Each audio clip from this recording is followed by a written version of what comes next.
आप लोग चाहे ऑनलाइन में हो या ऑफलाइन में जहाँ से भी सुन रहे हैं आज का रविवार संदेश, आप सबों को मसीह वादन जय मसीह के। प्रभु ढेर सारी आशीषें आप और मुझे दे। मेरे प्रियो, जैसे हमने आपको कहे थे आने वाला दिन लगातार मैं कैसे आशीषों को पाएंगे उसका बारे में मैं बताऊंगा, परमेश्वर का आशीष का बारे में। मेरे प्रियो, आज मैं आप लोगों के बीच में शीर्षक लेके आया हूं, हाउ वी गेट ब्लेसिंग। परमेश्वर का आशीष को कैसे हम लोग प्राप्त करेंगे, यही शीर्षक है मेरा। जब हम लोग बाइबलीय आशीष का बारे में हम लोग बातचीत करते हैं ना, हरदम खुशी और संरक्षण का बारे में हम लोग जानते हैं।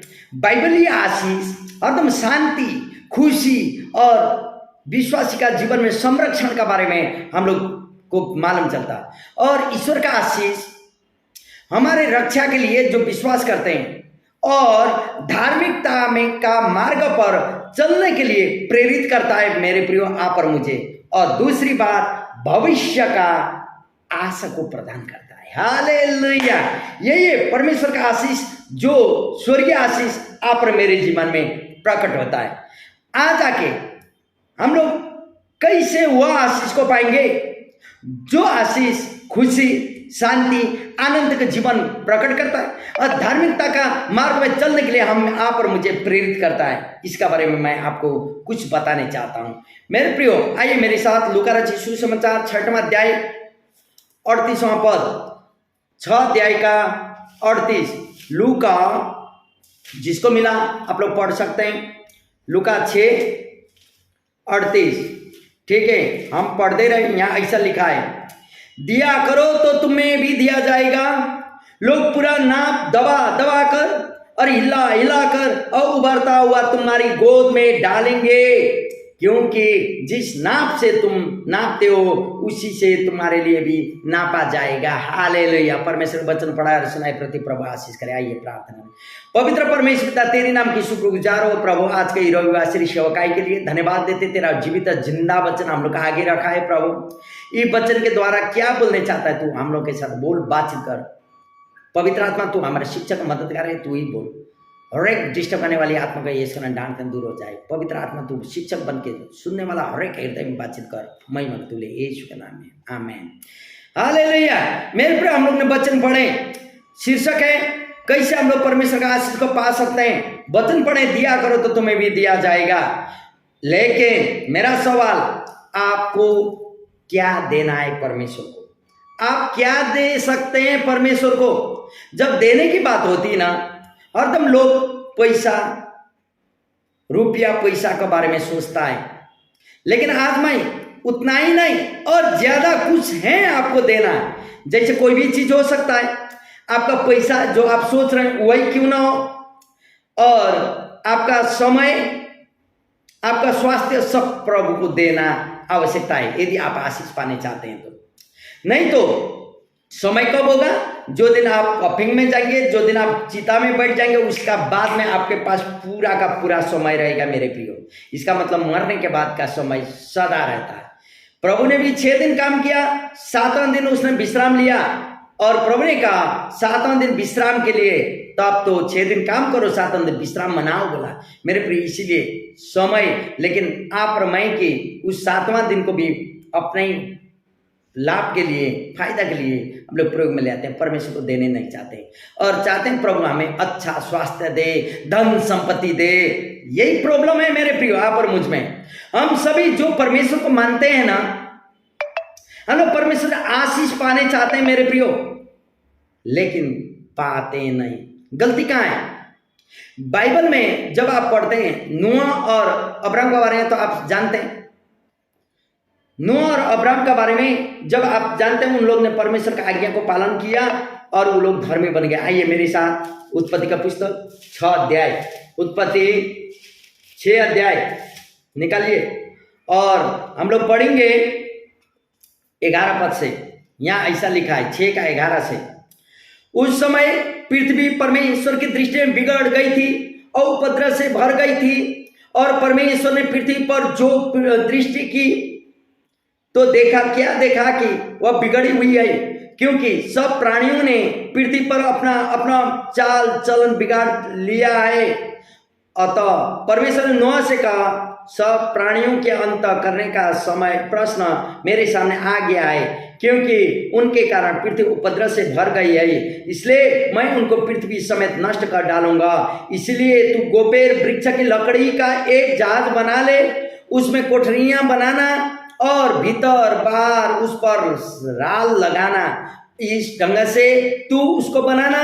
जहाज की लंबाई 300 हाथ, चौड़ा 50 हाथ और ऊंचाई 30 हाथ की हो। जहाज में एक खिड़की बनाना और उसके एक हाथ ऊपर से इसकी छत बनाना और जहाज की एक ओर एक द्वार रखना और जहाज में पहला, दूसरा और तीसरा खंड बनाना। और सुन, मैं आप पृथ्वी पर जल प्रलय करके सब प्राणियों को जिनमें जीवन का प्राण है आकाश के नीचे से नष्ट करने पर हूं, और सब जो पृथ्वी पर हैं मर जाएंगे, परंतु तेरे संग मैं वाचा बांधता हूं। इसलिए तू अपने पुत्र, स्त्री और बहू समेत जहाज में प्रवेश करना और सब जीवित प्राणियों में से तू एक एक जाति के दो दो अर्थात एक नर और एक मादा जहाज में ले जाकर अपने साथ जीवित रखना। एक एक जाति के पक्षी और एक एक जाति के पशु और एक एक जाति के भूमि पर रेंगने वाले सब में से दो दो तेरे पास आएंगे कि तू उनको जीवित रखे। और भांति भांति का भोज्य पदार्थ जो खाया जाता है उनको तू लेकर अपने पास इकट्ठा कर रखना, जो तेरे और उनके भोजन के लिए होगा। परमेश्वर की इस आज्ञा के अनुसार नोआ ने किया। हालेलुया। परमेश्वर का वचन पढ़ाए और सुनाए, प्रति प्रभु आशीष दे। मेरे प्रियो, परमेश्वर का दास नोआ ने परमेश्वर बोला जैसा किया है। जहां मरुभूमि पड़ा हुआ है, जहां बरसात बहुत दिन से बरसात नहीं है, लेकिन परमेश्वर बोलता जहाज बना लो मेरे भाई, क्योंकि पृथ्वी बिगड़ गई है। मैंने बनाया हुआ प्राणी अपना मार्ग लेके चल रहे हैं, इसलिए तू जहाज बना और मैं जल प्रलय से पृथ्वी समेत वहां का सारा चीजों को मैं नष्ट करने वाला हूं बोलता। बारिश का, जल प्रलय का कोई नाम निशाना नहीं था मेरे प्रियो, लेकिन उस समय यह वचन कहता नोआ ने परमेश्वर का आज्ञा को माना और जहाज बनाने लगा। आपको मालूम है, जहां सुखाड़े वो जहाज बना रहे अपने बेटा के साथ मिलके, लेकिन लोगों को चिल्ला भी रहे। परमेश्वर का क्रोध भड़का हुआ है, पछताव करो, क्योंकि वो जल प्रलय के द्वारा पृथ्वी ध्वस्त करने वाला है। पछताव करो और बच जाओ, चिल्ला रहा था होगा। लेकिन मेरे प्रिय, क्या आपको मालूम है लोग उसको क्या विश्वास कर रहे थे होंगे? इतना सूखी मरुभूमि जहां जल पानी नहीं है, बारिश का नामो निशाना नहीं, वहां जल प्रलय होगा बोलता। ए नोआ तो पगला बूढ़ा है बोल के बोले होंगे। आप भी मेरे प्रिय, जहां आप काम करते हैं, जहां आप दुकान, व्यापार, बिजनेस, जॉब, जहां भी आप जाते हो, आप जब लोगों को कहेंगे यीशु जीवित जिंदा प्रभु है, लोग आपको विश्वास करने वाला नहीं है मेरे प्रियो। जब आप कहेंगे अशांति में रहे लोग, आप यीशु में आइए, प्रस्ताव कीजिए, प्रभु आपको शांति देगा, लोग आपको विश्वास नहीं करेंगे। उस समय भी नोआ को ऐसे ही किया था, लेकिन निराश नहीं होना। नोआ निराश बन के छोड़ा नहीं, लेकिन वो विश्वास योग्य रहा और परमेश्वर की आज्ञा में अटल रहा। मालूम है, परमेश्वर का वचन का मुताबिक उसने किया बोलता, और उसको बहुत सारी आशीषें मिली आज्ञाकारी बनने के कारण। मेरे प्रिय, क्या आज आप और हम परमेश्वर की आज्ञा को मानते हैं, आज्ञाकारी हो रहे हैं? आइए अब्राहम का जीवन देखें। फिर अब्राहम ने भी उत्पत्ति 12 अध्याय में आप देखें, उत्पत्ति का 12 अध्याय 1 से 3। यहोवा ने अब्राहम से कहा, अपने देश और अपने कुटुंबियों और अपने पिता के घर को छोड़कर उस देश में चला जा जो मैं तुझे दिखाऊंगा, और मैं तुझसे एक बड़ी जाति बनाऊंगा और तुझे आशीष दूंगा और तेरा नाम महान करूंगा और तू आशीष का मूल होगा। जो तुझे आशीर्वाद दें उन्हें मैं आशीष दूंगा, और जो तुझे कोसें उसे मैं श्राप दूंगा, और भूमंडल के सारे कुल तेरे द्वारा आशीष पाएंगे। यहोवा के इस वचन के अनुसार अब्राम चला और लोग भी उसके साथ चला। हालेलुया। अब्राम को परमेश्वर ने बोला था तेरा कुटुंबी को छोड़कर, तेरा देश, तेरा जगह को छोड़कर उस देश में जा जहां मैं तुझे दिखाऊंगा। वो तो गया, ठीक है, परमेश्वर का आज्ञा को पालन किया, उसका मूर्ति बना के बेचने वाला पेशा को छोड़ दिया, लेकिन उसके साथ साथ उसका ससुर और उसका भतीजा लोग जो बाल बच्चा नहीं था, निसंतान, कम से कम मेरा दाग बत्ती देने वाला, सोचे ना, कम से कम मेरे साथ एक साथ देने वाला बुढ़ापे को मैंने होगा बोल के भतीजा को लिया था, उसको भी साथ में लेके चला। लास्ट में ससुर तो मर गया, लेकिन भतीजा के साथ कितना घटना घटा। भतीजा का, लूत का नौकर चाकर और अब्राम का नौकर चाकर में फाइट हुआ और लास्ट में ये लोग भी अलग होना पड़ा।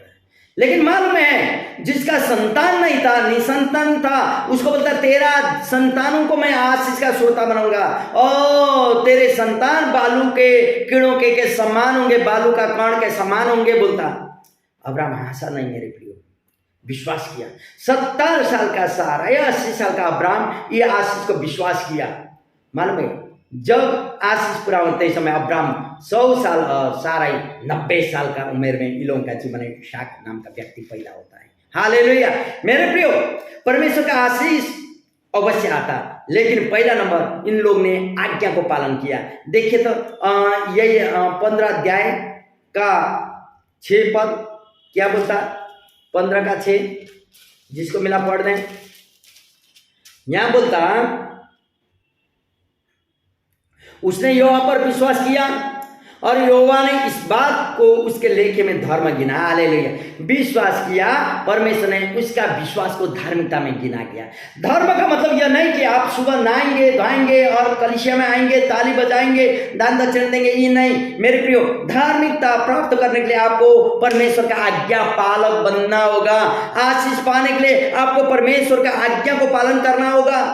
वैसे तो मेरा दूसरा सवाल आपके पास है, क्यों हम परमेश्वर का आशीष नहीं पा रहे हैं? क्यों आप परमेश्वर का आशीष नहीं पा रहे हैं? क्योंकि अनाज्ञाकारिता के कारण है मेरे प्रियो, क्योंकि आज्ञा नहीं मानने के कारण है मेरे प्रियो। हालांकि आप परमेश्वर पर विश्वास करते हैं, आराधना करते हैं परमेश्वर को, टाइट ऑफरिंग परमेश्वर को देते हैं, हर उपवास प्रार्थना आप रहते हैं, लेकिन कई अशुद्धियां आप में पाए जाते हैं मेरे प्रियो। क्यों? क्योंकि जो भी आप कर रहे हैं ना, आप अपने फायदा के लिए कर रहे हैं, या हम कर रहे हैं हमारा फायदा के लिए होता। इसलिए हृदय के बाद जाने वाला प्रभु हमारा आशीष को रोक के रखता है मेरे प्रियो। परमेश्वर ने नहीं रोका, परमेश्वर दे दिया, लेकिन हम लोग अपने कार्य के व्यवहार के द्वारा वो आशीष को रोकते हैं। मालूम है कभी कभी आप केवल एक शांतिपूर्ण आशीषित परिवार जो स्वर्ग राज्य में प्रवेश करने वाला बनकर रहने चाहते हैं, गोते को छोड़ दीजिए, जो करे, पड़ोसी को छोड़ दीजिए, लेकिन अपने ही से। इसलिए तो आज 10 साल हो गया, 5 साल हो गया, 7 साल हो गया, आप अकेले मंडली में जा रहे हैं, अपना भाई भतीजा गोती किसी को आप नहीं बोले कि यीशु उद्धार करता है, शांति देने वाला है। क्यों? क्योंकि आप में स्वार्थीपन है मेरे प्रियो। आप अकेला बचने चाहते हैं, अकेला शांति पाने चाहते हैं, अकेला आपका बच्चा अच्छा हो, आपका पैसा कौड़ी हो, आप ऊपर से नीचे और लोगों को देख सके, इसलिए आप फायदा के लिए विश्वास कर रहे थे। इसलिए तो आपका जीवन है वो आशीष को रुका हुआ है मेरे प्रियो। हालेलुया। आप आज्ञा को पालन करें, परमेश्वर जो बोलता आपका जीवन है वो बात को आप पूरा करें, तब तो प्रभु आपका जीवन है बहुत सारी आशीष देगा मेरे प्रियो। जब मैं छोड़कर हम बोलने लगेंगे तब तो मेरे जीवन में आशीष आएगा। यदि आप प्रभु का आशीष पाने चाहते हैं तो मेरे प्रियो नोह और अब्राहम का जैसा ही परमेश्वर का आज्ञा को पालन करें। मेरे प्रियो आप आशीष पाने चाहते हैं ना, तब तो अपना स्वार्थपन को छोड़ दें, परमेश्वर का आज्ञा को पालन करें और उसका वचन का मुताबिक आप अपने आप को चलाएं, तब आपका जीवन में आशीष होगा मेरे प्रियो।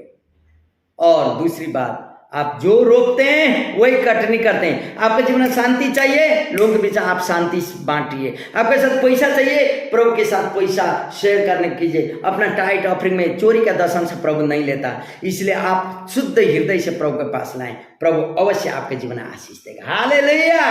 प्रभु आप सबों को अनुग्रह करे और आशीष। यदि आप आशीष पाने चाहते हैं तो आइए हम आपके लिए प्रार्थना करेंगे। हालेलुया। प्रभु का अनुग्रह आपके जीवन बने रहे। जय मसीह।